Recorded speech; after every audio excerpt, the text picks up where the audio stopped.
I want to spend some time talking about the Delta variant. The concern over the original variant, the B.1.1.7, or what's now called the Alpha variant, is that it was much more transmissible and more virulent than the original strains that had come into Ontario and into Canada. We see that increased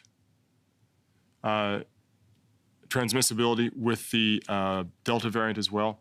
It is about 50% more transmissible than the Alpha variant. So the Alpha was about 50% more than the original strains, and now we're about 50% more transmissible again with the Delta variant. That's how it becomes the dominant strain over a relatively short period of time. It will likely be the dominant strain, regardless of our case counts, by the summer. And we believe, based on early data, the risk of hospitalization when you are infected with this variant is increased. Next point that's really clear, and I want to take us to the graphic over on the right-hand side of the screen. Vaccine effectiveness is lower with the first dose with the Delta variant. And so if you think that in 10 people, after the first dose, about 6 of them are protected against the Alpha variant, or won't get sick from that. And after the second dose, another 3, so for a total of 9. Won't get sick after that second dose.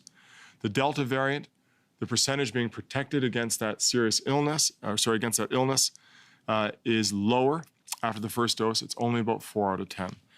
And so you can see with the Delta variant, there's about a 50% absolute increased protection after that second dose. And so continuing a strategy that focuses on high-risk communities and age will help control the spread and the impact of the Delta variant. And what we mean by this is that we need to make sure that we protect all regions with a first dose to avoid those pockets of low coverage. This helps reduce the risk of the introduction and propagation or transmission of the Delta variant. Of course, even with any type of vaccination approach, it's important to maintain the core public health functions. But what we believe as well is that protecting regions at high risk of Delta with high rates of cases is important with increased first and second dose coverage. This helps control surges in these Delta high-risk areas. And importantly, I think as well, it helps minimize the risk of spillover into other communities. And so sometimes I think we feel that we may assume that we're only protecting people in high-risk communities. Actually, this sort of combination of age and high-risk communities does drop overall case counts by about 40% when we get the second dose eligibility at 6 weeks. But much of that reduction is actually in cases in non-high-risk communities. And so they protect the high-risk communities, but they also protect the entire province.